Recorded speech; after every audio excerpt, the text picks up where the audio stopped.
Why do my staff keep disappointing me?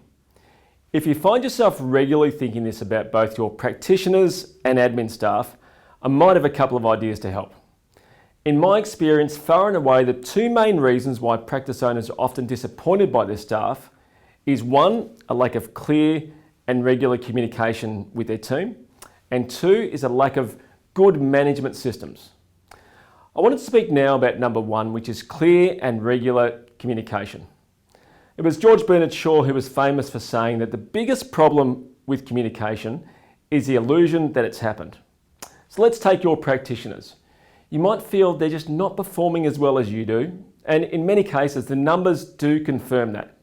So number of rebookings, new patient referrals, case acceptance rates by the team are often well below yours. So earlier this year I had a practice owner pulling his hair out saying, why can't they just treat like I've shown them to, or even somewhere near as well as I do? It's pretty simple.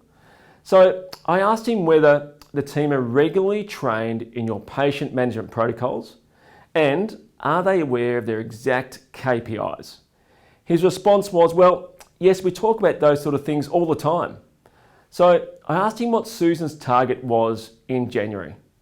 He didn't know exactly, and I'm pretty sure Susan didn't know either. So if your practitioners are not aware of your patient management protocols and the KPIs of their job broken down into weekly targets, how can they be expected to think about improving their results? Without clarity, disappointment is inevitable.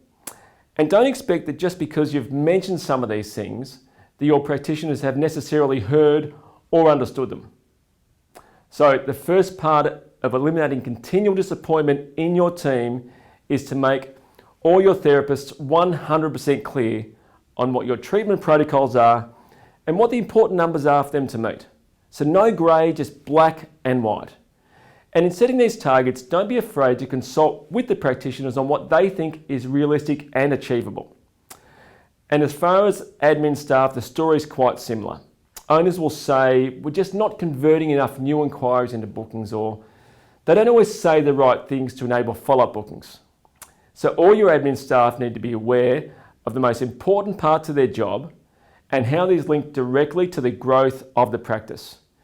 Assuming they know is a big mistake. I'd like to ask the owner, have you ever sat the admin team down or a particular team member and said, this is the number one priority for you and why? In most cases, they haven't. Now, another part of reducing your disappointment in the admin team is to develop short scripts for them to use, so they know what to say to existing patients, new patients, as well as new inquiries. Assuming your admin team will always say the right thing just does not work. You need to develop, in conjunction with them, what to say to enable rebooking at the end of an appointment, what to say if someone cancels over the phone, and what to say to new inquiries in order to book them in. So one of the biggest things holding a practice back is the assumption about what your employees know or understand. In the absence of extremely specific expectations, disappointment is the default outcome. So, if you're wondering why your staff keep disappointing you, the first reason is normally a lack of clear, consistent, and regular communication. The second is not having good management systems, which I'll talk about in a later video. Really hope this helps.